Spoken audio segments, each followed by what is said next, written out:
All right, you guys have to tell me if kids still say this. Do they still say, sticks and stones may break my bones, but words will never hurt me? Do they still say that? He said, what's that? Okay, so like progress. Okay. They don't say that anymore. I'm glad they don't say that anymore. Because I remember that one. Oh, they do? You do? You're like, from now on, Rabbi, thanks for teaching me that. No. Well, I remember that one from being a kid. I remember saying it. And yet, I think we all know how a broken bone or a cut or a bruise, with few exceptions, heal. And we forget about the pain and our bodies move on. Yet words can stick around our entire lives. Something someone says in our childhood can haunt us the rest of our lives, so be careful what you say. Words hurt. In Judaism, words can both destroy and create. As we read in Genesis, God said, "Let there be light," and there was light. We tell stories about ourselves that define who we are. We tell stories about our country that give us a common vision, common values, common goals, and moral codes. And we tell stories about others. And these stories about ourselves and our countries and other people, they create a lens through which we see and experience the world. They create our reality. So what happens when that lens is distorted? What happens when the story we tell is not the whole story? What happens when the story we have been telling is in fact a lie? On December 4th, 2016, Edgar Madison Welch woke up and drove 350 miles from his home in North Carolina to D.C. There he recorded a message to his 2 daughters who were at home sleeping, saying, "I can't let you grow up in a world that's so corrupted by evil without at least standing up for you and children just like you." Sounds like a good dad, right? Welch parked in front of Comet Ping Pong, where children were playing table tennis while their parents enjoyed a slow Sunday afternoon, eating pizza and having beer. But Welch had been told a much more sinister story, one he believed so deeply he was willing to risk his life to stop it.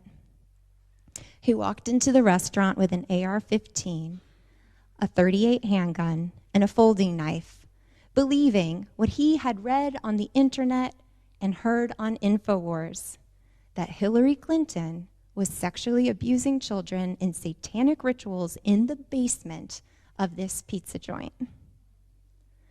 He came in, shooting off the lock in the kitchen, only to find dough, pizza dough. There was nothing untoward happening in the pizza joint. There was no truth to anything he had heard or read. Not only was there no secret sex ring in the basement, there wasn't even a basement. It's almost funny, except that it's terrifying. It was the canary in the coal mine, telling us that lies were starting to tear at the very fabric of our society. It was a very real warning of the very real power of our words. And it has not gotten better in the past 6 years. Twitter did research that shows that lies on social media spread to 1,500 users 6 times faster than truth. And while lies eventually tend to reach millions, truth never makes it that far. As Mark Twain once said, "A lie can travel halfway around the world while the truth is still putting on its shoes." We live in a time where it's hard for people to know what is true anymore, who to trust, where to even turn for honest information. And we as Jews know well the danger of lies. From Pharaoh planting the idea that these Jews might be a fifth column in Egypt to justify his genocide. We were blamed for the crucifixion, justifying expulsion, synagogue burnings, mass murder, and an inquisition. We lived through the lie of blood libels, again leading to expulsion, forced conversions, synagogue burnings, and the scapegoating of the Jews during the Second World War, which led to the Holocaust. Today, there are many lies about us, two of which that are particularly pernicious. The lie of replacement theory and the false claims of Israel being an apartheid state. Joseph Telushkin in the Jewish Code of Ethics talks about how the worst kind of lies are the lies that have a little bit of truth to them. These lies are more quickly believed and harder to disprove. Our Torah tells us two dangerous lies that both had truth to them, and yet God punished the speakers. Last week, the Torah told us about Miriam and Aaron speaking slander against their older brother Moses. Miriam gets struck from heaven with tzara'at, a skin disease where she needs to be isolated from the community. This story is one that we tell to discuss the dangers of lashon hara, the dangers of spreading rumors and speaking ill of others. It is contagious. That's why the person telling the story needs to be isolated from the community, as if they had a contagious disease. This week, the Torah tells us how our ancestors were on the precipice of entering into the promised land, but they're nervous. They want to go and check out the land before they enter, and so Moses sends 12 spies. They come back saying, the land flows with milk and honey, and that it's a good land. But 10 of the 12 talk about the giants that live in the land, how they look just like grasshoppers in comparison, and how the land will eat up its inhabitants. They spread what is described in Torah as an evil report. Because of what they say, the people become fearful to the point where they ask to go back to Egypt. Midrash Tanhuma asks, why is the section dealing with the spies put in juxtaposition to the section dealing with Miriam being struck with tzara'at? To show the grievousness of the spies' sin. Because Miriam, was punished on account of slander, which she uttered against her brother, and these sinners witnessed it, and yet they didn't learn the lesson from her. We as a society have still not learned this lesson. We still have not learned the danger of lashon hara and of lying. In the Talmud, Arukhin 15b, we see the danger of the tongue. Rabbi Yochanan says in the name of Rabbi Yossi ben Zimra, anyone who speaks malicious speech is considered as though they denied the belief in God.